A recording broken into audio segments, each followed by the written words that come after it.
A husband's betrayal, a wife's resilience, and a revelation that changes everything. What began as a love story turns into a fight for survival and for truth. Join us as we unravel this gripping tale of heartbreak, redemption, and the strength to rebuild. Welcome to the True Crime Studio. Don't forget to like, subscribe, and hit the bell for more stories that inspire and amaze. Laura Davidson stared at her phone screen, reading the message for the 100th time. Her hands trembled as she sat in her pristine suburban kitchen in Boston, the morning sunlight casting shadows across the granite countertop. At 28 weeks pregnant, she should have been focusing on nursery colors and baby names. Instead, her world was crumbling around her. The message was from Olivia Peterson, a colleague at Marco's law firm. "I'm so sorry, Laura. I thought you knew about Marco and Rebecca. I can't keep quiet anymore, especially with your baby coming." Laura's free hand instinctively moved to her swollen belly, protecting the daughter growing within. The breakfast. Dishes from earlier sat unwashed in the sink, the last normal morning she would ever have in this house. The memory of Marco kissing her goodbye just hours ago now felt like a cruel joke. The front door clicked open and Marco's footsteps echoed through the hallway. Laura hadn't planned to confront him today, but her body moved on autopilot. Standing in the kitchen doorway, she watched her husband of 5 years remove his suit, jacket, his dark hair perfectly styled, his wedding ring glinting in the light. "You're home early," he said, his smile fading as he noticed her expression. "Is everything okay? The baby? How long?" Laura's voice was barely a whisper. Marco froze, his face draining of color. "What?" "Rebecca Carlton. How long have you been sleeping with her?" The silence that followed was deafening. Marco's shoulders slumped, and in that moment Laura saw the truth written across his face. She didn't need his stammered explanation or his weak attempts at justification. 8 months, he finally admitted, running his hands through his hair. "Laura, I can explain. It didn't mean anything. I made a terrible mistake." 8 months? Laura's voice cracked. "You've been having an affair for 8 months? While I was trying to get pregnant? While we were celebrating when it finally happened?" Marco stepped forward, reaching for her. "Please, Laura, we can work through this. I'll end it. I'll do anything. Don't touch me." Laura backed away, her heart pounding. "I have my 28-week checkup tomorrow. I was going to ask you to come, but now—" She pressed her hands against her temples, fighting back tears. "I can't even look at you. I'll go to the appointment. Please, let me be there. That's our baby." "No." Laura's voice was steel. "You lost that right the moment you decided to betray us. Both of us." The room spun slightly and Laura grabbed the counter for support. The stress, the shock, the betrayal. It was too much. She needed to get out of there. Needed to breathe. "I'm staying at Claire's tonight," she said, referring to her best friend who lived across town. "Don't try to contact me. I need time to think." Marco's face crumpled. "Laura, please. I love you. We can fix this." But Laura was already moving past him, her feet carrying her upstairs to pack a bag. Her hands shook as she stuffed clothes into her overnight case, her mind racing with questions and fears. How could she trust anything anymore? How could she raise a child with someone who had lied so easily for so long? As she drove through the familiar streets of their neighborhood, tears finally falling freely, Laura had no way of knowing that her world was about to shift even more dramatically. Tomorrow's medical appointment would reveal complications that would force her to confront not just her broken marriage but her very survival, and that of her unborn child. For now, though, she focused on breathing, on keeping the car steady, on making it to Claire's house where she could finally break down in safety. The late afternoon sun painted the sky in shades of orange and pink, a beautiful ending to a day that had shattered her entire world. The waiting room at Boston Women's Health Center felt colder than usual. Laura sat alone, her left hand instinctively covering her belly while her right clutched her medical folder. Around her, other expectant mothers chatted with their partners, their collective joy a stark contrast to the hollow feeling in her chest. A young couple across from her shared knowing smiles as they flipped through a baby name book, and Laura had to look away. Laura Davidson? A nurse in blue scrubs called her name, leading her down the sterile hallway to examination room 3. Dr. Catherine Reynolds entered moments later, her silver-streaked hair pulled back in a neat bun. Her warm brown eyes immediately registered Laura's solitary presence. "Laura, is everything all right? I expected to see Marco today." "Marco won't be joining us anymore," Laura managed, her voice surprisingly steady despite the lump in her throat. "We're separating." Dr. Reynolds's expression softened as she sat down, placing a gentle hand on Laura's arm. "I'm so sorry, honey. Do you want to talk about it before we begin?" Laura shook her head, forcing herself to focus. "I just need to know my baby is healthy." The routine ultrasound started normally, the familiar whooshing sound of the baby's heartbeat filling the room. Laura watched the grainy black and white image of her daughter on the screen, trying to lose herself in that miraculous sight. But then Dr. Reynolds's expression changed, her brow furrowing as she studied the monitor more intently. "I'm seeing something concerning," she said carefully, adjusting the ultrasound wand. "Your placenta is showing signs of a condition called placenta accreta. It's rare, but it requires immediate attention." The medical terminology washed over Laura as Dr. Reynolds explained the situation. The placenta had grown too deeply into her uterine wall, a condition that could cause severe complications during delivery. Words like hemorrhage, emergency hysterectomy, and high-risk pregnancy stood out starkly against the background noise of the medical equipment. "We'll need to monitor you very closely," Dr. Reynolds concluded, her tone gentle but serious. "You'll require a planned C-section at 36 weeks, and we'll need a team of specialists present. I'm recommending immediate bed rest." Laura's hands trembled as she wiped the ultrasound gel from her stomach. "But my daughter, she'll be okay?" "With proper care and monitoring, yes. But Laura, you need support. Is there someone who can help you through this?" Tears welled up in Laura's eyes as she thought of her parents, gone 5 years now in the car accident that still haunted her dreams. But then Claire's determined face appeared in her mind, along with her older sister Rachel, who lived just outside the city. "Yes," she whispered. "I have people." Later that evening, as Laura sat in Claire's guest room making calls to work about medical leave, her phone buzzed with Marco's 23rd message of the day.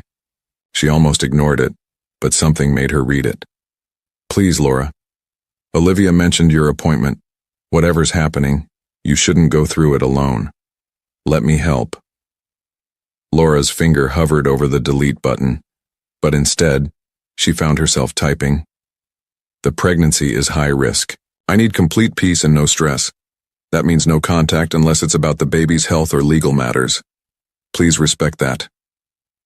She set the phone face down on the nightstand and curled up on the bed, one hand resting protectively over her stomach. Through the window, she could see the lights of Boston twinkling in the distance. Somewhere out there was her old life, the one where she was a happily married woman expecting her first child. But that life was gone now. "It's just you and me, little one," she whispered to her unborn daughter. "And we're going to be okay. We have to be." Claire knocked softly before entering with a steaming mug of chamomile tea. "Rachel's on her. Way from Cambridge," she said, sitting beside Laura on the bed. "We're going to figure this out together, every single step of the way." Laura managed a weak smile, grateful for the warmth of the tea and the unwavering presence of her friend. Tomorrow she would begin making plans for divorce papers, for medical care, for a new future she never expected to face. But tonight, she allowed herself to grieve for the life she thought she would have, while gathering strength for the battles ahead. The next 3 weeks passed in a blur of medical appointments and legal meetings. Laura sat in her sister Rachel's home office in Cambridge, surrounded by divorce papers and medical documents, trying to make sense of how her life had become an endless stream of signatures and decisions. The late March wind rattled the windows, matching her unsettled state of mind. "The terms are fair," Rachel explained, her legal background proving invaluable. "Full custody, substantial child support, and half of all assets. Marco's not contesting anything." She paused, studying her sister's face. He knows he has no grounds to fight. Laura nodded, absently rubbing her growing belly. Her daughter had been particularly active today, as if sensing the magnitude of the decisions being made. I just want it done. I need to focus on staying healthy until the C-section. Rachel gathered the papers into a neat pile. Dr. Reynolds called earlier. She's arranged for you to meet with the specialist team at Massachusetts General next week. I've already cleared my schedule to take you. You don't have to. Stop. Rachel's tone was firm but gentle. You're not alone in this. Claire's handling the sale of your house. I'm managing the legal side, and between us, we'll make sure you and my niece have everything you need. Tears welled in Laura's eyes, but for the first time in weeks, they weren't entirely from sadness. The baby kicked again, and she managed a small smile.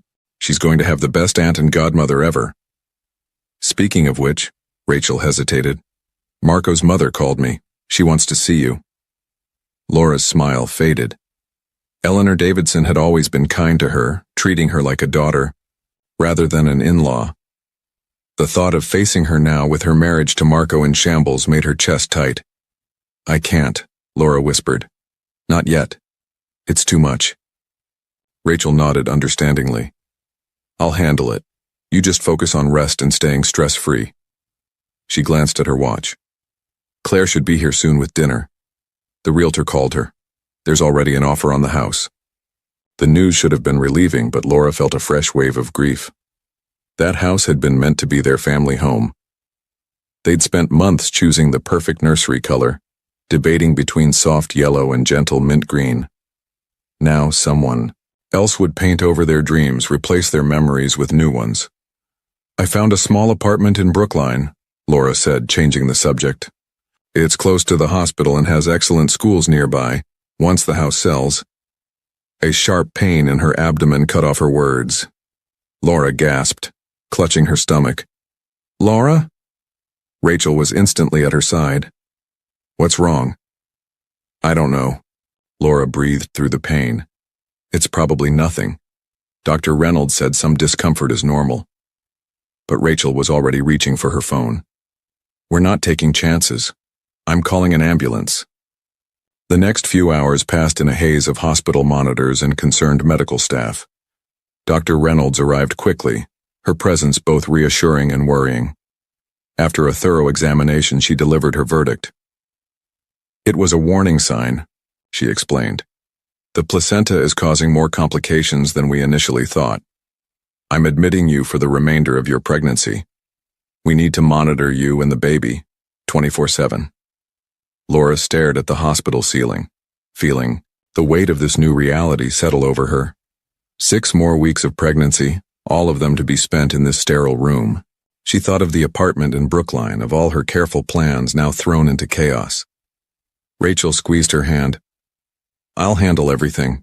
The house sale, the apartment, all of it. You just focus on keeping my niece safe. Later that night, alone in her hospital room, Laura watched the monitors tracking her baby's heartbeat. The steady rhythm was oddly comforting, a reminder that despite everything falling apart, something beautiful was still growing, still fighting to exist. We're fighters, aren't we, little one? She whispered, running her hand over her belly. And we're going to prove it to everyone. 3 weeks into her hospital stay, Laura had memorized every crack in the ceiling tiles above her bed. The monotony of her days was broken only by medical checks, visits from Rachel and Claire, and the constant rhythm of machines monitoring her and her baby's vital signs. April rain streaked the windows of her room at Massachusetts General, matching her melancholy mood. The television droned quietly in the background, providing white noise to mask the constant hospital sounds. Laura was flipping through a baby name book Claire had brought when a knock at the door made her look up. Her heart stopped when she saw Marco standing in the doorway, his suit wrinkled and his eyes haunted. What are you doing here? She asked, instinctively placing a protective hand over her belly. Marco held up a thick manila envelope. The final divorce papers. Your lawyer said they needed to be delivered in person. He hesitated. And I wanted to check on you. Both of you. Laura's first instinct was to tell him to leave, but exhaustion had worn down her anger to a dull ache. You could have had them messengered. I know. He remained in the doorway as if afraid to enter without permission. Dr. Reynolds called me. She said there were complications last week. I told her not to. I'm still listed as your emergency. Contact, he interrupted softly. They legally had to inform me. A moment of tense silence stretched between them, broken only by the steady beeping of the fetal monitor. Finally, Laura sighed. You might as well come in. The nurses will think it's strange if you keep standing there. Marco entered cautiously, placing the envelope on her bedside table.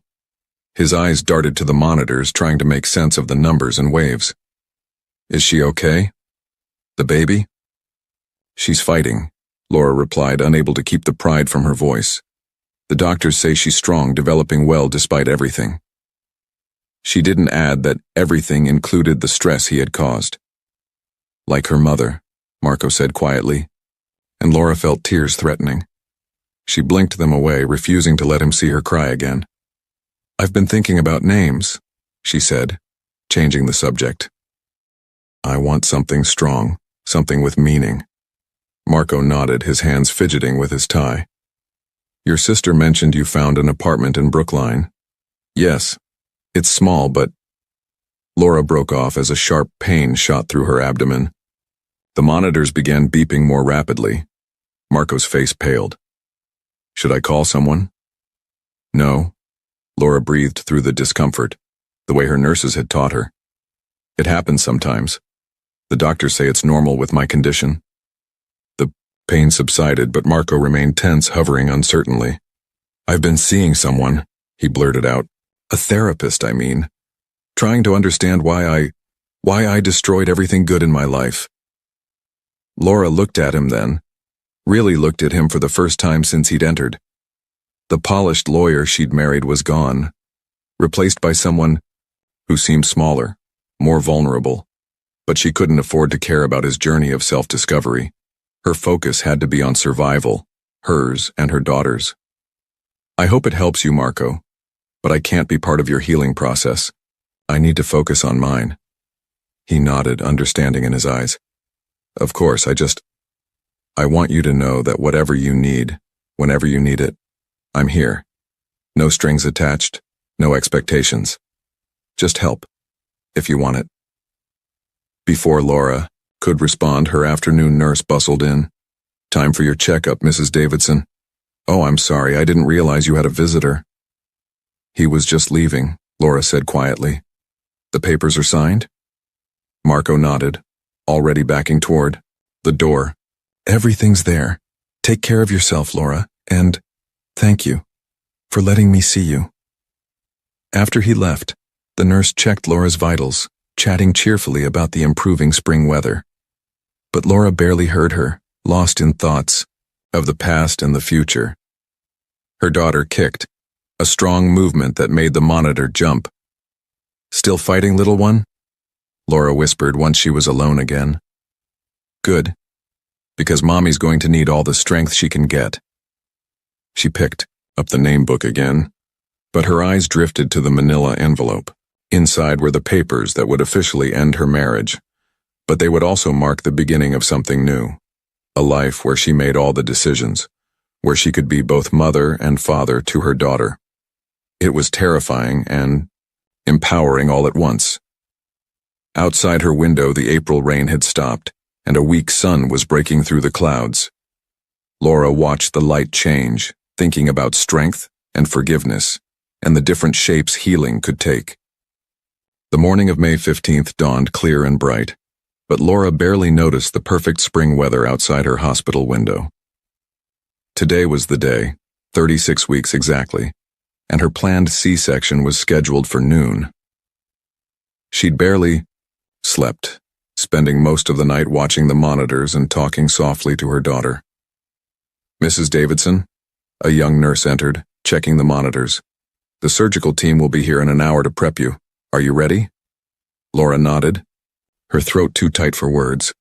Rachel sat beside her, already dressed in medical scrubs she'd be wearing in the operating room. As her designated support person, She hadn't left Laura's side since arriving at dawn. "The team is excellent," Rachel assured her, squeezing her hand. "Dr. Reynolds has assembled the best specialists in Boston." A sharp knock at the door made them both look up. Dr. Reynolds entered, followed by a team of medical professionals. "Good morning, Laura. Let's talk through everything one more time." The doctor's explanation was interrupted by another knock. This time it was Claire, her eyes red from crying. "I'm sorry I'm late. Traffic was horrible." She rushed to Laura's other side, completing the circle of support Laura had come to rely on. The next hour passed in a blur of preparations. Laura tried to focus on Dr. Reynolds' voice as she explained the procedure again, but her mind kept drifting to the risks. They discussed severe bleeding, possible hysterectomy. The words echoed in her head like a warning bell. "Laura?" Dr. Reynolds touched her arm gently. "It's time." The journey to the operating room felt surreal. The fluorescent lights above seemed too bright, the corridor too long. Rachel walked beside her bed, still holding her hand, while Claire waited behind to handle any necessary paperwork. In the operating room, the team worked with practiced efficiency. Laura felt strangely detached as they positioned her, placed the spinal block, hung the blue surgical drape. Rachel's steady presence beside her head was her only anchor to reality. "Okay, Laura." Dr. Reynolds' voice came from behind the drape. "We're starting now. You'll feel some pressure, but no pain. Just focus on your breathing." Laura closed her eyes, concentrating on the rhythmic beeping of the monitors. She thought about the nursery waiting in her new apartment, painted the soft mint green she'd chosen herself. She thought about the future, about first steps and first words, about, "There's more bleeding than we anticipated," someone said sharply. The room's energy shifted instantly. "BP's dropping," another voice called out. "Laura, stay with us," Dr. Reynolds commanded. "We're almost there." Rachel's grip on her hand tightened. "You're doing great, little sister. Just hold on." The pressure in her abdomen increased and Laura felt a tugging sensation. The room seemed to spin slightly, the lights above blurring into streaks of white. And then, a cry. Strong and clear and perfect. "She's here," Dr. Reynolds announced. Time of birth 12:17 p.m. Laura tried to focus on her daughter's cries, but the room was starting to fade around the edges. She could hear urgent voices, medical terms she didn't understand. Rachel's face above her looked scared. "Laura? Laura, stay with us." Dr. Reynolds' voice seemed to come from very far away. "We need to control this bleeding. Get 2 more units of blood up here, stat." "The baby," Laura managed to whisper. "Is she okay?" "She's perfect," Rachel assured her, but her voice cracked. 5 pounds, 8 ounces of perfect. You did it, Laura. You just need to hold on a little longer." Laura wanted to respond, but darkness was creeping in at the edges of her vision. The last thing she heard was her daughter's strong cry, a sound full of life and promise before everything faded to black.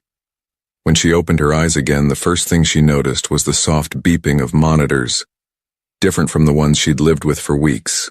The room was dim, lit only by the glow of medical equipment. Rachel was slumped in a chair beside her bed, holding something small wrapped in a pink blanket. "Hey," Laura whispered, her voice rough. Rachel's head snapped up, tears immediately filling her eyes. "Oh, thank God." She stood carefully, cradling her precious bundle.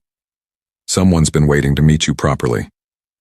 And there she was, tiny and perfect, with a shock of dark hair and eyes that seemed to hold all the wisdom in the world. Laura's arms shook as she reached for her daughter, but Rachel helped position them both safely. "Sophia," Laura breathed, the name she'd chosen weeks ago finally feeling real.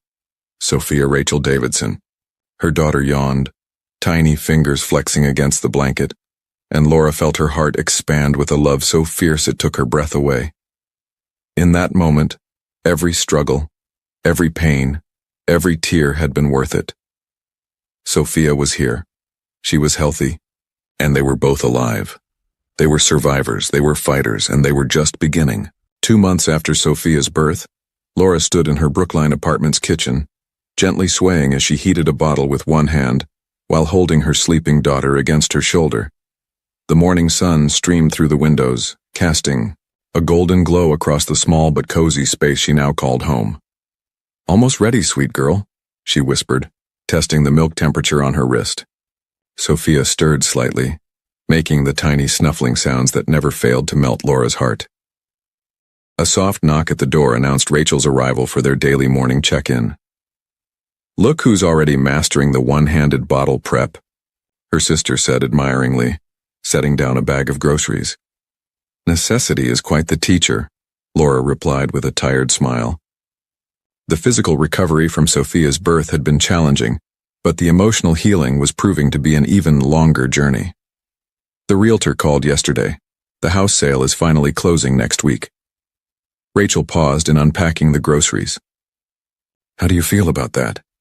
Laura looked down at Sophia's peaceful face, considering the question. "Ready? It feels like the last tie being cut, you know? The final piece of that life being packed away. And Marco? Has he—" "His lawyer sent the child support documents," Laura interrupted, not wanting to dwell on her ex-husband. "Everything's set up.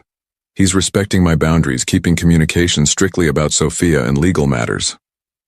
Rachel nodded, but Laura caught the concerned look in her eyes. They both knew Marco had been asking about visiting his daughter. Laura had delayed making that decision, focusing instead on establishing a routine with Sophia and healing from her near-death experience during the birth. The bottle warmer beeped, and Laura moved to the living room to feed Sophia. The nursery, painted in the soft mint green she'd chosen, was visible through the open door. It was smaller than the one she'd planned in her old house, but it was filled with more love than she'd thought possible. "I have to go back to work next month," Laura said quietly, watching Sophia's tiny hands curl around the bottle. "The medical bills, even with the insurance and Marco's support. Have you thought about my offer?" Rachel asked, sitting beside them. "The law firm is still looking for a paralegal. The hours are flexible and you'd be working with me." Laura had considered it. Before her marriage, she'd worked as a legal assistant, but had left the field when Marco's career took off. The idea of returning to it now, as a single mother, was both terrifying and oddly appealing. "I don't know if I'm ready," she admitted. "Everything still feels so raw." "You're stronger than you think," Rachel said firmly. "Look at what you've already accomplished. You survived a high-risk pregnancy, a life-threatening delivery, and you're raising this beautiful girl on your own. You're not just surviving anymore, Laura. You're thriving." Sophia finished her bottle, and Laura gently moved her to her shoulder for burping. The familiar motion brought comfort, a reminder that amid all the uncertainty, some things were beautifully simple. "I got another card from Eleanor yesterday," Laura said, referring to Marco's mother. She included new pictures of herself. She wants Sophia to know her grandmother even from a distance. And maybe it's time. Not for Marco, not yet, but for Eleanor. Sophia deserves to know the family members who truly want to be in her life. The morning light had shifted, creating patterns on the hardwood floor. Laura watched them dance, remembering how lost she'd felt just months ago. Now, holding her daughter, surrounded by the life she was building piece by piece, she felt something she hadn't expected. Hope. "I think I'll take that job," she said, finally. "You're right. It's time to do more than just survive." Rachel smiled, reaching out to stroke Sophia's dark hair. "That's my sister. Always stronger than she knows." Laura looked around her small apartment at the mix of old and new, at the life she was crafting from the ashes of her old one. It wasn't perfect, but it was real. It was hers, and with Sophia in her arms, it was more than enough. 10 years had passed like pages turning in a book, each chapter bringing new joys and challenges. Laura sat at her desk in Rachel's law firm, reviewing case files when her cell phone lit up with a message from Sophia's school. Her heart skipped a beat. Middle-of-the-day calls were never good news. "Mrs. Davidson?" Sophia's teacher, Mrs. Henderson, sounded hesitant. Could you come to the school? There's been an incident. Sophia's okay, but we need to discuss something. 30 minutes later, Laura found herself in the school counselor's office, facing her 10-year-old daughter who sat with shoulders slumped, dark hair hiding her face. The family tree project she'd been working on lay crumpled on the desk between them. She refused to complete the assignment, Mrs. Henderson explained gently. When Christopher Matthews made a comment about her not having a father to include Sophia, well, she threw her textbook at him. Laura's heart clenched. They'd had a similar incident last month when Sophia's friend Ashley talked about her dad, teaching her to ride a bike. The questions were becoming more frequent, the absences more noticeable. Can I talk to my daughter alone? Laura asked. Once the teachers left, she moved to kneel beside Sophia's chair. Want to tell me what happened? Sweetheart? Sophia lifted her head, revealing eyes bright with unshed tears, eyes that looked so much like Marco's it sometimes took Laura's breath away. Why doesn't he want to know me, Mom? Is it because I did something wrong? Oh, baby, no. Laura pulled her daughter into a tight embrace. You've never done anything wrong. The situation with your father, it's complicated. That's what you always say. Sophia pulled away, frustration evident in her voice. But I'm not a baby anymore. I deserve to know. Everyone else has a dad. Even kids with divorced parents see their dads on weekends. Why don't I? Laura took a deep breath, remembering her therapist's advice about age-appropriate honesty. She'd known this day was coming, had prepared for it, but now that it was here, the words stuck in her throat. Your father, she began carefully. He made some mistakes before you were born. Mistakes that hurt me very deeply. I needed to protect myself. And you, by creating some distance. But what if he's changed? Sophia's voice was small. Grandma, Eleanor always says people can change. The mention of Eleanor made Laura pause. Over the years, she'd maintained a careful relationship with Marco's mother, allowing her to be part of Sophia's life through letters, phone calls, and carefully supervised visits. Eleanor had respected Laura's boundaries while ensuring Sophia knew she was loved by her grandmother. You're right, Laura said finally. People can change. And maybe it's time we talk about your father more openly. Would you like that, even with the insurance and Marco's support? Have you thought even with the insurance and... Sophia nodded eagerly, wiping her eyes. Does he know what I look like? Does he know I made the honor roll? That I play soccer? He knows, Laura admitted. Through Eleanor and the occasional updates Laura's lawyer provided, Marco had been kept informed of Sophia's major milestones. He sends cards for your birthday and Christmas through his lawyer. I've never seen them. I kept them, Laura said quietly. In a box at home. I thought when you were older you might want to read them. Sophia's eyes widened. Can we read them tonight? Laura studied her daughter's hopeful face, seeing the same determination she'd inherited from both her parents. Yes, tonight we'll start talking about your father. Really talking, but Sophia? She waited until her daughter met her eyes. No more throwing books, okay? A small smile finally appeared on Sophia's face. Okay. But Mom? Christopher really was being a jerk. Laura laughed softly, pulling her daughter close again. That's still no excuse for violence. Come on, let's get you back to class. We have a lot to talk about tonight. As they walked back to Sophia's classroom, Laura felt the weight of the years of careful silence about Marco. She'd protected her daughter the only way she knew how, but perhaps it was time for a different kind of protection, one that came from understanding rather than absence. That evening, Laura sat cross-legged on her bedroom floor, a weathered shoebox in front of her. Sophia mirrored her position, watching intently as Laura lifted the lid. Inside, organized by date, were 10 years' worth of unopened envelopes, each one containing a piece of the father Sophia had never known. There's so many, Sophia whispered, running her fingers over the neat stack. Laura selected the first envelope, postmarked just weeks after Sophia's birth. Her hands trembled slightly as she broke the seal, Would you like to read it or should I? You read it, Sophia said, hugging her knees to her chest. Please. Laura unfolded the letter, the paper crisp despite its age. Marco's familiar handwriting filled the page. Dear Sophia, you're just 3 weeks old today. Your grandmother showed me a picture of you sleeping in your nursery, and I've never seen anything more perfect. The doctors say you're strong and healthy just like your mother. I want you to know that even though I'm not there, I think about you every day. I dream about the sound of your first laugh. Wonder what your first word will be. Laura's voice, got. Sophia leaned against her, providing unexpected comfort. Keep going, Mom. The next letter was from Sophia's first birthday. My darling daughter, you're walking now.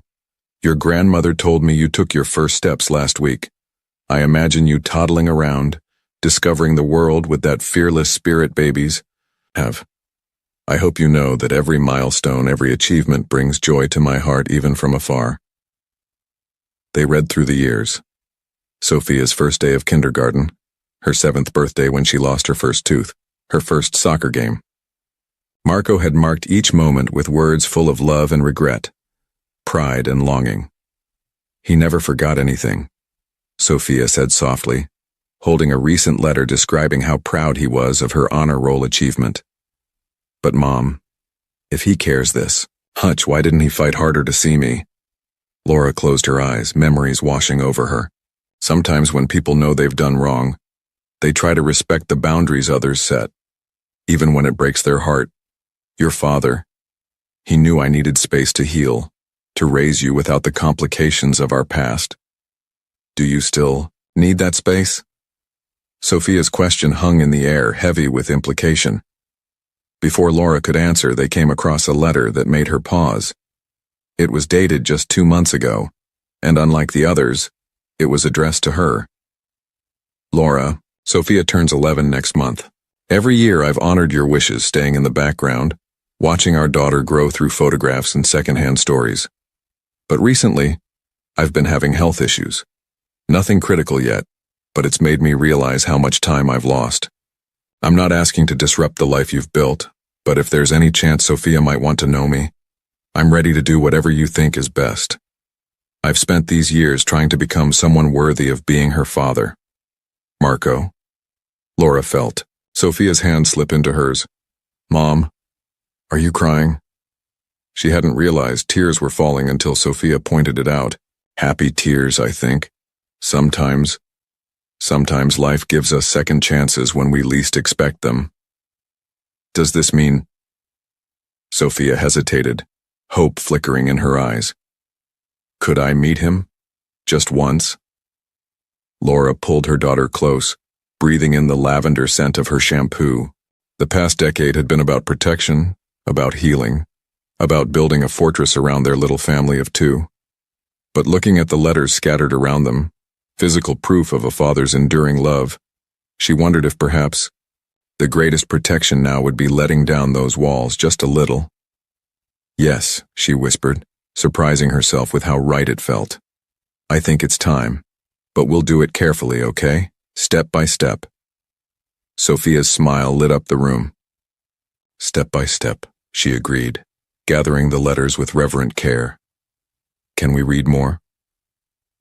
As the night deepened around them, mother and daughter continued to piece together their history through Marco's words, building a bridge across 10 years of silence. The Boston Public Garden buzzed with weekend activity, but Laura hardly noticed the crowds as she sat on a bench near the swan boats, her hand firmly clasped in Sophia's. They had arrived 20 minutes early, Laura's attempt to calm her daughter's nervous energy, though her own heart raced just as fast. What if he doesn't like me? Sophia whispered, smoothing her favorite blue dress for the 100th time. What if I'm not what he expected? Laura turned to face her daughter, taking in the worried crease between her brows, so like Marco's that it made her chest tight. Impossible. You're more than anyone could expect, sweet girl. Just be yourself. Rachel stood nearby, providing silent support while trying to appear casual about watching every approaching figure. They had agreed she would stay within sight, but give them space for this moment. The early October breeze rustled through trees, painted in autumn colors, sending leaves dancing around their feet. "Is that him?" Sophia's grip tightened as a tall figure approached from the bridge. Laura nodded, her throat suddenly dry. Marco looked different from her memories. His hair now streaked with gray at the temples, his face more lined. He carried a small gift bag and moved with the careful steps of someone approaching a wild animal they didn't want to startle. Time seemed to slow as he reached them. Sophia stood, unconsciously pressing against Laura's side. For a moment, father and daughter simply stared at each other, both searching for traces of themselves in the other's face. "Hello, Sophia." Marco's voice was rough with emotion. "I've waited so long to meet you." Sophia glanced at Laura, who gave her an encouraging nod. "Hi," she managed, her voice small but steady. I read your letters." Marco's eyes filled with tears. "You did? I hoped. I wasn't sure if—" "Mom kept them all," Sophia continued, gaining confidence. "Even the ones about my soccer games. Do you really watch them sometimes?" Marco nodded, sinking onto the bench across from them. From the far side of the field. "I didn't want to make anyone uncomfortable, but I couldn't bear to miss seeing you play. You're amazing out there, so fast and fearless." "Like Mom," Sophia said loyally, and Laura felt her heart swell. "Yes," Marco agreed softly. "Exactly like your mother." He held out the gift bag. "I brought you something. It's not much, but—" Sophia looked to Laura again, receiving another nod before accepting the bag. Inside was a handmade photo album, its cover decorated with pressed flowers. As Sophia opened it, Laura caught glimpses of childhood photos she'd never seen. Marco's own baby pictures, school photos, family vacations. "I thought you might like to know where some of your traits come from," Marco explained. "Your grandmother helped me put it together. That curl in your hair, that's from my side, but your smile, that's all Laura." Sophia traced a photo of young Marco holding a soccer trophy. "You played too?" "Midfielder all through high school and college. I always wondered if you'd love the game as much as I did." The tension began to ease as Sophia peppered Marco with questions about the photos, about his childhood, about the family traits they shared. Laura watched them, noting how Sophia's gestures mirrored Marco's unconsciously, how their laughs held the same musical note. Rachel appeared quietly at Laura's side. "You okay?" she whispered. Laura nodded, surprised to find she meant it. Watching, Sophia discovered this missing piece of herself was like watching a flower unfold in the sun, beautiful and natural and right. "Mom?" Sophia's voice brought her back to the moment. "Can we walk to the duck pond? Marco, says there's a family of ducklings that just hatched." The word, Dad, hung in the air between them, Sophia's face flushing as she realized what she'd said. But Marco's gentle smile and Laura's steady presence created a safe space for this new reality they were building. "Of course," Laura said, standing. "We can all go." As they walked, Sophia between them like a bridge connecting past and present, Laura realized that healing sometimes came in unexpected ways. Today wasn't about her and Marco. It was about Sophia finding another piece of her story, another source of love in her life. 6 months after that first meeting in the public garden, Laura sat in the bleachers watching Sophia's soccer championship game.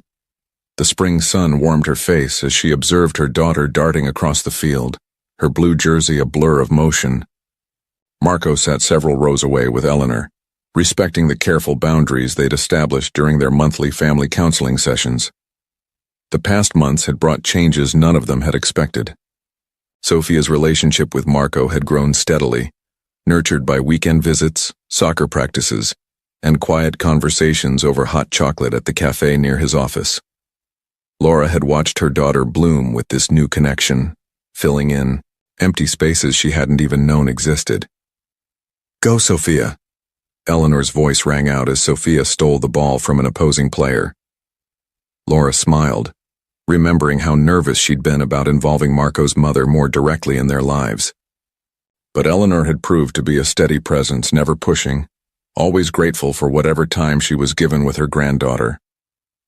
Sophia streaked down the field, her face set in concentration. Laura recognized that expression. It was the same one she'd worn during her pregnancy, fighting for both their lives, the same determination that had carried them through 10 years of building a life together. "She's going to score," Marco said quietly, having moved closer during Laura's reflection. "She has that look." As if hearing him, Sophia pulled back her leg and sent the ball sailing past the goalkeeper. The crowd erupted, but Laura barely heard them. She was watching Sophia's face as their daughter searched the bleachers, beaming at both her parents with uncontained joy. After the game, which Sophia's team won 3-1, they gathered at their usual spot near the concession stand. Sophia, still, flushed with victory, bounced between them, her medal glinting in the sunlight. "Did you see that goal? Dad's been helping me practice that kick for weeks." She caught herself, glancing anxiously at Laura. "I mean, it's okay," Laura said softly, meaning it. "He is your dad." The words no longer carried the weight of past pain. Instead, they were simply a statement of fact, one that brought her daughter happiness. Eleanor approached with a camera. "How about a picture of the three of you, to mark the occasion?" Laura hesitated only briefly before nodding. Sophia positioned herself between them, her smile radiant. As Eleanor counted down, Laura felt the familiar ache in her chest transform into something new. Not quite forgiveness, but acceptance. Acceptance of the past, of change, of the complex ways love could evolve. "Mom?" Sophia's voice pulled her from her thoughts. "Can we get ice cream? Dad knows a place that makes sundaes as big as your head." "That sounds perfect," Laura agreed, watching Sophia skip ahead with Eleanor. Marco lingered behind with her, his expression thoughtful. "Thank you," he said quietly, "for giving me the chance to know her, for letting me try to be the father she deserves." Laura considered his words, remembering the young woman she'd been, shattered by betrayal and fighting for survival. She thought, of all the letters in that shoebox, of Sophia's face lighting up when she talked about soccer practice with her dad, of the careful way Marco had respected every boundary she'd set. "We've all grown," she replied finally. "Sometimes the hardest things to forgive lead us exactly where we need to be." They walked together toward the ice cream shop, maintaining a comfortable distance.